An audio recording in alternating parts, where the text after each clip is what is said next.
맥주인 성경 읽기에 의하면 이제 오늘 이 본문이 포함되어져 있는 장입니다. 오늘의 이 내용은 우리에게 시사해주는 바들이 굉장히 많이 있습니다. 먼저는 하나님의 말씀에 따라 살아가야 된다는 것이 가장 첫 번째 우리가 좀 귀담아 드려야 될 내용이고요. 또 두 번째는 우리가 그렇게 행할 때에 하나님께서 우리를 이끌어 주신다라는 것이고, 마지막 세 번째는 하나님이 우리를 보는 시각이 어떠하며 또 그 시각으로 또 하나님께서 그 시각대로 또 말씀하신 대로 우리를 그렇게 만들어 가신다라는 이 세 가지 내용을 여러분과 함께 보도록 하겠습니다.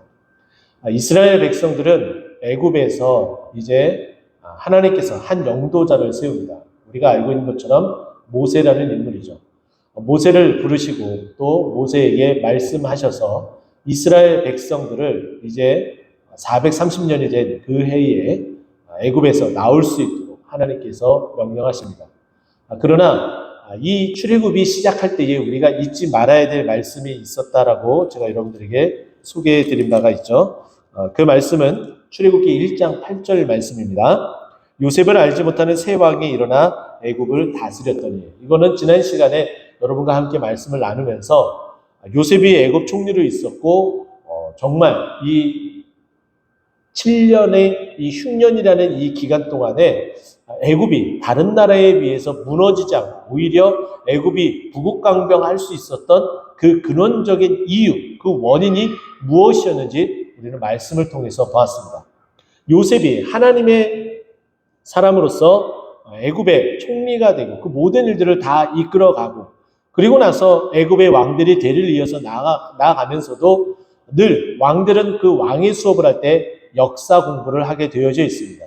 그럼 당연히 요셉을 알지 못할 수가 없습니다. 그런데 여기에 나타나 있는 요셉을 알지 못하는 새 왕이 나왔다라는 것은 어떤 의미라고 그랬어요? 요셉을 인정하지 않는 거예요. 어디 히브리 민족, 저 노예 백성이 이 나라를 그렇게 다스렸어? 인정할 수 없는 거예요. 그리고 그 하나님, 그들에게 역사하셨던 그 하나님을 인정하지 않는 거죠. 왜냐하면 자신의 이 애굽 땅에 수많은 신이 있기 때문에, 그리고 자신들을 돌보는 그 신들로 인하여서 인정하고 싶지 않은 거예요. 그래서 외면한 거죠. 그래서 아예 무시해버리고 지냈던 겁니다. 자, 그때 이제 이 모든 일들이 이제 진행이 되고, 이제 하나님께서 10가지 재앙을 내리시고 그 10가지 재앙을 통해서 애굽을 나올 수 있도록 하게 만듭니다. 그런데 놀라운 것은 이 10가지 재앙을 그냥 내린 것이 아니라 하나님께서 누구의 마음을 완악하게 하셨다고요? 바로의 마음을 완악하게 하셨다는 거예요. 그냥 한 번에 딱 말하고 그리고 한두 가지 재앙을 통해서 그냥 내보낼 수 있도록 만들 수도 있는데, 하나님께서 계속해서 개입하셔서 바로의 마음을 완악하게 하여 이스라엘 백성들이 10가지 재앙에 당하기까지 나오지 않게끔 하나님이 의도적으로 막으시고 있다는 거죠. 자, 그래서 이스라엘이 이 애굽 땅에서 눈으로 보고 느끼고 체험하였던 그 수많은 그 우상들 중에 특별히 가장 대표적인 우상이라고 할 수 있는 이 10가지 우상이 처참하게 그들의 눈앞에서 패퇴하고 맙니다. 이것을 이스라엘 백성만 본 것이 아니라 애굽 사람들도 봤어요.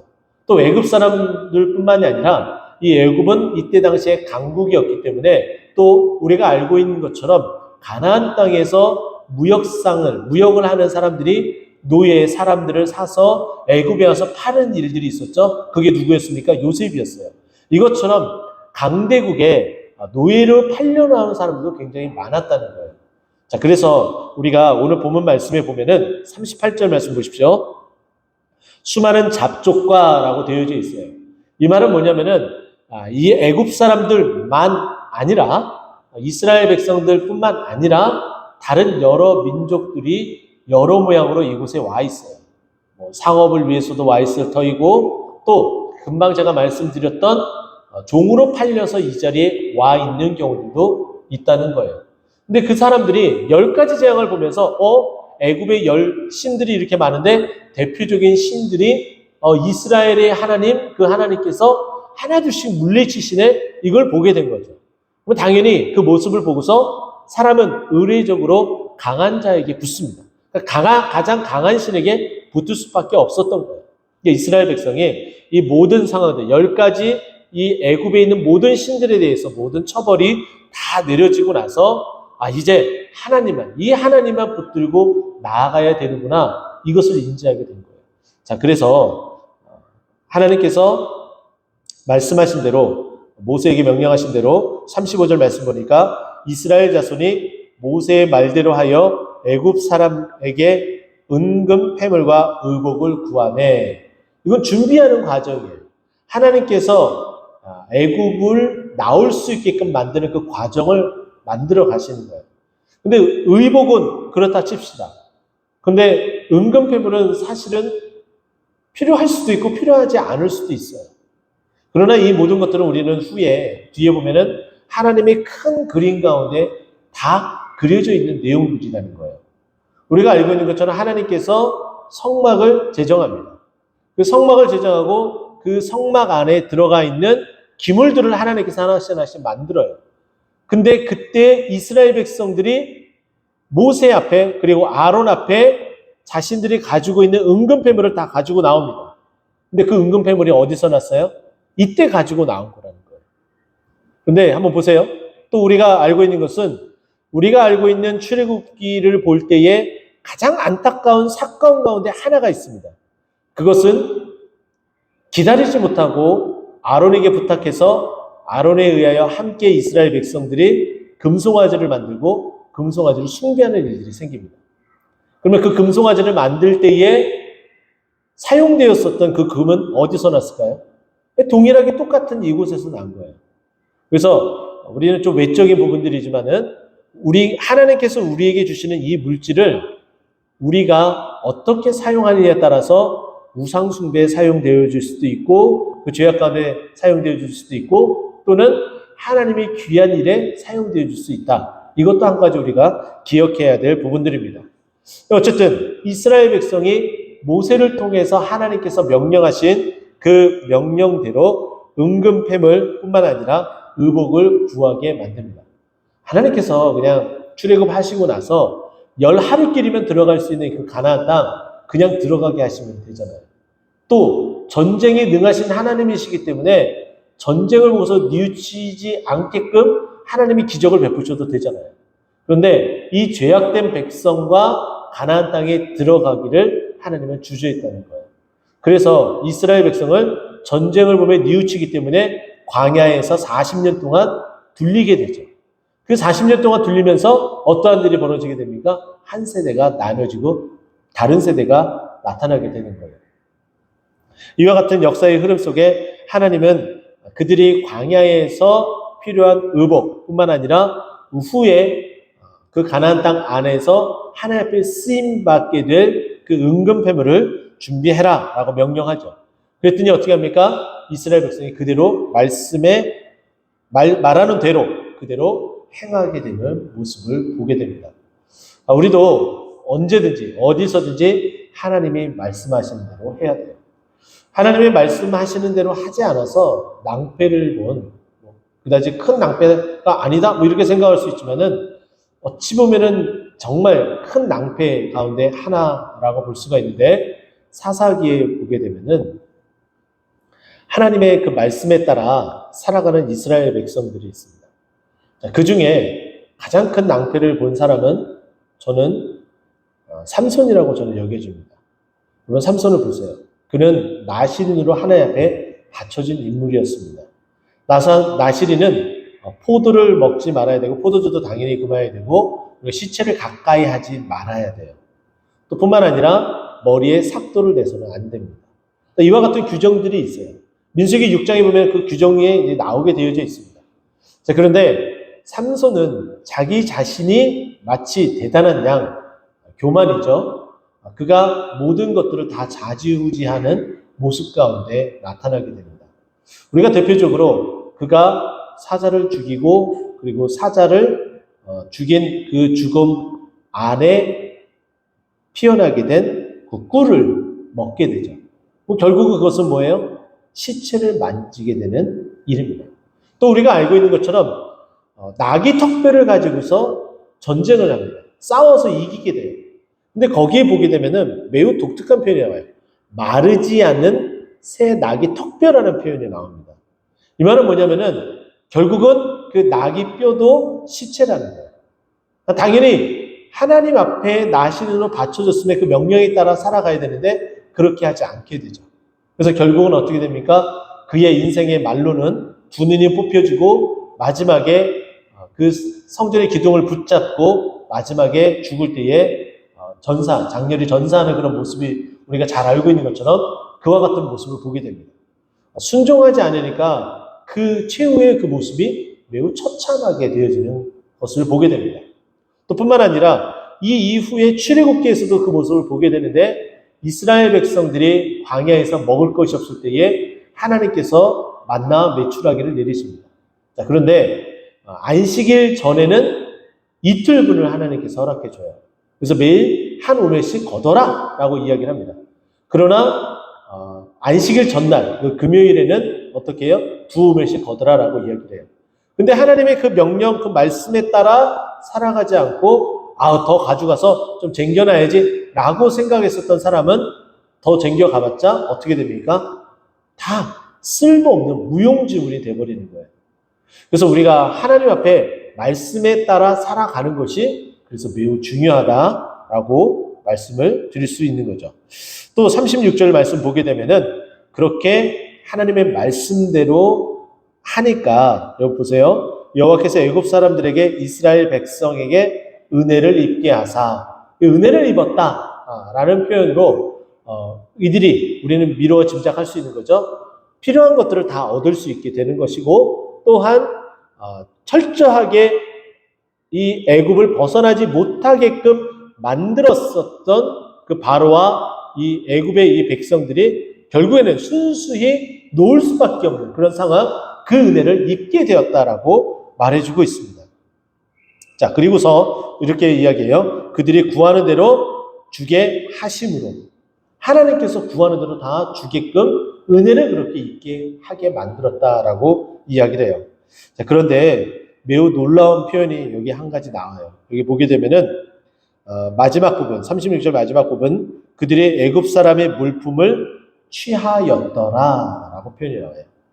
그럼 당연히 우리는 이 말씀을 그대로 보게 되면은 요구한 대로 이스라엘 백성이 주니까 그것을 받았다라는 의미로 해석을 하고 생각을 하게 됩니다. 자, 그런데 제가 가지고 있는 성경책은 각주가 되어져 있어요. 혹시 여러분 성경도 각주가 되어져 있습니까? 각주되어 있는 것을 따라서 읽게 되면은 약탈이라는 뜻이 있다. 여기 보면은 취하였다라는 이 단어의 이 동사가 히브리 이 동사로 원형이 나찰이라는 단어를 사용하게 돼요. 이거는 정말 제가 가지고 있는 성경에 각주가 되어 있는 것처럼 약탈하는 거예요. 약탈하는 거죠. 강제로 빼앗은 의미가 매우 강하다는 거예요. 이것은 뭐냐면은 애굽 사람들이 다 순수히 다 그렇게 하지 않았음을 뜻하는 것이고 때로는 그렇게 주기도 했겠지만은 그렇게 하지 않은 모습들이 있었다라는 거죠. 저항을 하게 되죠. 그래서 이스라엘 백성이 애굽을 나오게 될 때에 바로의 군대가 쫓아오게 되잖아요. 분명히 그런 저항적인 모습이 있었다는 거예요. 그럼에도 불구하고 하나님께서 이스라엘 백성들이 하나님의 은혜로 말미암아 필요한 모든 것들을 다 취할 수 있도록 싸워서 이겨낼 수 있도록 싸워서 그것을 내 것으로 만들 수 있도록 하나님께서 그렇게 행하셨다는 거예요. 여러분들의 필요가 있습니까? 하나님께서 은혜를 내려주시면은 우리가 정말 세상에 나가서 정말 힘있게 정말 힘들여서 고생 할지라도 하나님께서 그것을 반드시 얻게 하여 주실 줄 여러분 믿으시기 바랍니다. 자, 그리고 나서 37절 말씀 보니까 이스라엘 자손이 라암셋을 떠나 숫곳에 이르니 유아 외에 보행하는 장정이 60만 가량이었다라고 이야기돼요. 여기 보면은 라암셋이라는 곳이라는 장소가 나오고 숫곳이라는 장소가 나옵니다. 우리가 알고 있는 우리가 하나님께서 요셉에 의해서 자신들이 정체성을 다 드러나게 되죠. 목축업을 하는 사람이었다. 근데 그 목축업을 하는 것을 누가? 애굽 사람들이 가증히 여겼다. 매우 싫어했다. 그래서 함께 살 수가 없으니까는 그 이야기를 함으로 말미암아 떨어져서 생활하게 됐다고 그랬잖아요. 그래서 내륙 지방으로 이 남부 지방 쪽으로 내려와서 살게 되면은 조금 더 애굽을 홍해를 건널 때 시간이 걸리니까는 이 나일강 상류 지중해에 가장 가까운 곳인 고센이라는 지역. 근데 그 고센이라는 지역이 어떻게 목축업을 하기에 적합한 풍요로운 그 땅에서 지낼 수 있도록 하나님께서 특별하게 만드신 거예요. 근데 그 고센이라는 그 땅에 라암셋이라는 곳이 있어요. 근데 그곳에서 어떻게 그곳을 떠나서 숫곳에 가게 된다라고 말하고 있습니다. 자, 여기에 말하는 이 숫곳은 라암셋, 이 고센이라는 이 땅에서 남동쪽으로 여러분 보기에는 이렇게 5시 방향이죠. 5시 방향으로 대략 한 54km 정도 떨어진 거리예요. 그러니까 그 거리를 가면서 하나님이 정말 인도해 주시기를 바라는 마음으로 움직이며 나아갔겠죠. 그렇게 54km를 그렇게 걸어서 움직이는데 이거는 한편의 대서사시와 같은 큰 장관을 이루지 않았을까라고 여겨집니다. 장정만 60만이래요. 우리가 알고 있는 것처럼 여기서 장정이라고 말하는 것은 성인 남성을 말합니다. 20세 이상 그리고 60세 이하를 말하겠죠. 50세 이하를 말하겠죠. 근데 이 장정이 이 군사에 사용되어질 힘을 쓸 수 있는 힘이 강력한 그런 사람을 말하는데 그 사람이 무려 몇 명이라고요? 60만이었다라고 이야기를 합니다. 이 말이 실질적으로 우리가 민수기를 보게 되면은 이제 하나님께서 군대에 필요한 장정들을 각 지파마다 계수하라고 이야기를 합니다. 그래서 12지파를 다 계수하니까는 그 인원이 60만 3천 명이 넘게 돼요. 그러니까 이 60만의 인원이 그대로 정확하게 들어맞는다라고 볼 수가 있는 거죠. 자, 그런데 여기에 나올 때에 장정 외에 이 장정 외에 다른 사람들이 있습니다. 누가 있어요? 여기 보면은 유아 외에라고 되어 있어요. 어린 아이들을 말하고 있겠죠. 이 어린 아이들을 제외했습니다. 당연히 부녀자들도 제외했고 나이가 많은 분들도 다 제외했습니다. 그래서 혹자들은 정말 많게 잡으면은 뭐 250만, 300만이라고도 이야기를 하는데 대체적으로 일반적으로 출애굽한 인원이 200만이었다라고 이야기를 합니다. 200만이라는 이 숫자가 와닿지 않죠. 그렇죠? 그리고 우리나라가 언제부턴가 좀 안타까운 부분인데 여가 됐던 야가 됐던 집회가 너무 자유로운 나라가 돼서 많은 사람들에게 좀 피해를 주는 경향들이 좀 덜어 있습니다. 정치적인 어떤 그 이유를 떠나서 그런 집회를 하게 되면은 당연히 도심 곳곳에 교통통제를 하게 되고 매우 번잡한 일들이 발생하게 되죠. 필요하다면 해야겠지만은 제가 볼 때는 굳이 그렇게 해야 될 필요성들이 있나? 여야 정치에 함몰되어져서 정치 노름하는 데에 꼭두각시처럼 이렇게 사용되어지는, 소모되어지는 그런 것밖에 되지 않나 그런 생각을 좀 하는데 그때 뭐 몇몇 명이 모였네, 몇 명이 모였네 해가지고 이게 인터넷에 사진이 이렇게 거제된 모습들이 보이잖아요. 근데 그 인원이 뭐 전체가 다 진짜다, 아니다, 뭐 이런 숱한 말들이 있어요.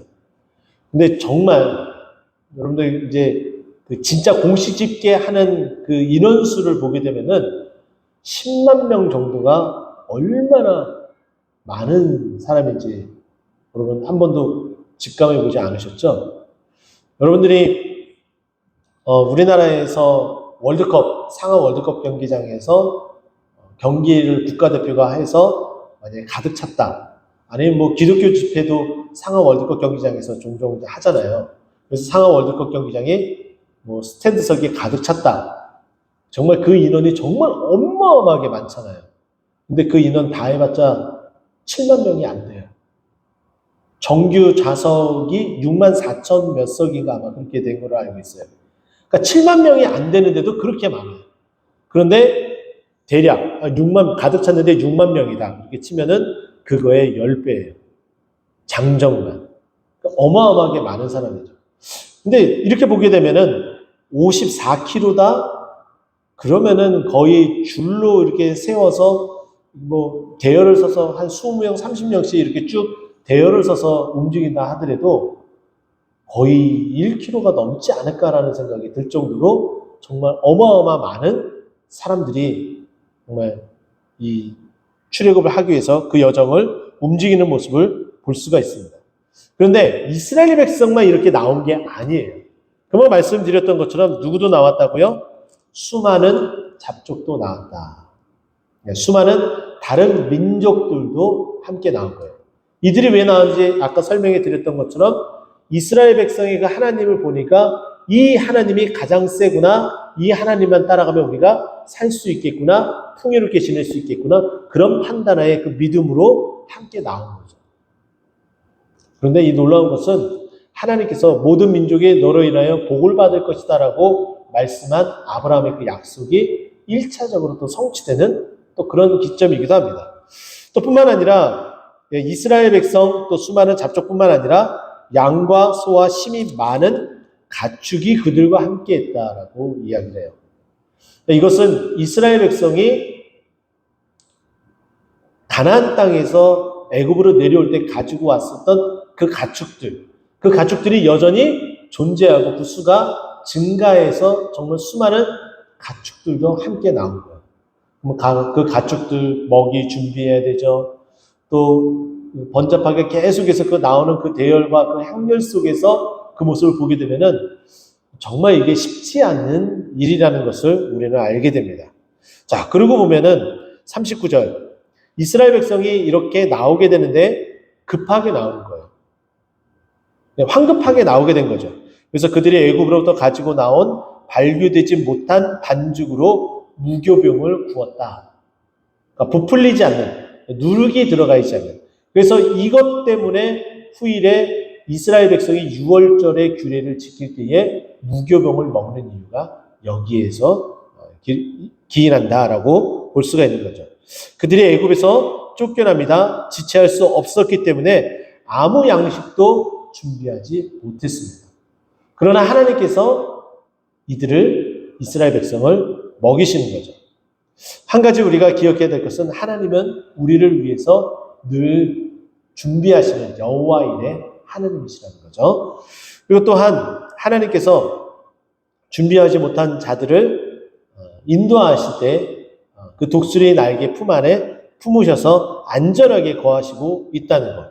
근데 이 모든 일들이 40절 말씀 보니까 이스라엘 자손이 애굽에 거주한 지 430년이나 되어서 이게 이루어진 일들입니다. 결국은 아브라함에게 약속한 4대 만에 돌아오리라 라고 말씀하신 그 약속이 이제 430년이 되어서 이제 이루어지게 된 것이죠. 근데 이렇게 이루어지게 되었을 때에 마지막 말씀 보세요. 430년이 끝나는 그날에 여호와의 군대가 다 애굽 땅에서 나왔은즉 라고 이야기를 합니다. 굉장히 특이한 표현이 한 가지 나왔습니다. 여호와의 군대다 라고 이야기를 하죠. 여기에 이제 군대, 군사, 이런 차봇, 이런 단어, 히브리어 단어를 쓰는데 여러분 한번 생각해 보세요. 이스라엘 백성들이 애굽에서 한 행동들이 이 출애굽하기 직전까지 한 행동들이 뭐였었나요? 우리가 지난 시간에 말씀을 봤던 것처럼 벽돌 굽는 일을 했어요. 동일한 시간에 벽돌을 굽는 데에 그 벽돌이 잘 굽도록 만들도록 집을 이렇게 애굽 사람들이 줬는데 그 집을 주지 않고 너희가 집을 구해라 라고까지 했어요. 그래서 이스라엘 백성이 나가서 집도 구해야 되고 더 많은 시간을 할애해서 똑같은 벽돌을 구해야 되기 때문에 이스라엘 백성의 그 노동의 그 고통은 이로 말로 형용할 수 없었다라고 말씀을 드렸어요. 이들이 군사훈련을 받은 적이 없어요. 군사훈련을 받았다면은 애굽에서 난리가 나겠죠.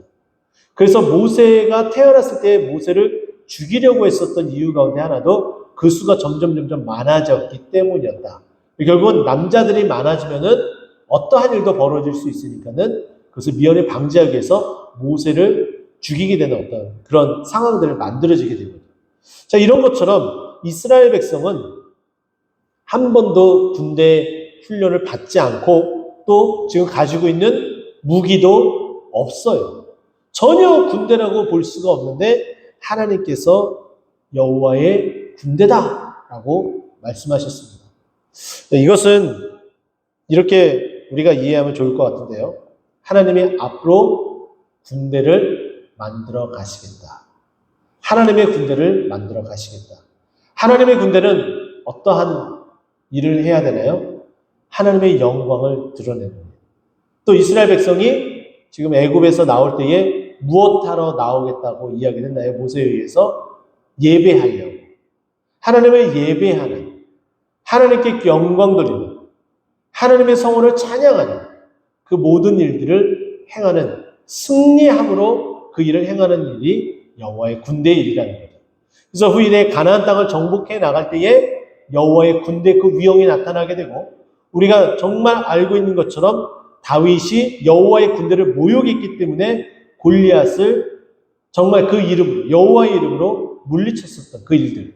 우리는 이 모든 것들을 보게 되면은 하나님은 하나님의 백성들을 하나님의 군대로 만들어서 하나님이 쓰시고자 하는데 적재적소에 요소에 쓰셔 승리하시고 그리고 영광 받으시는 하나님이시라는 거예요. 저와 여러분 죄송합니다만 잘난 모양이 있겠습니까?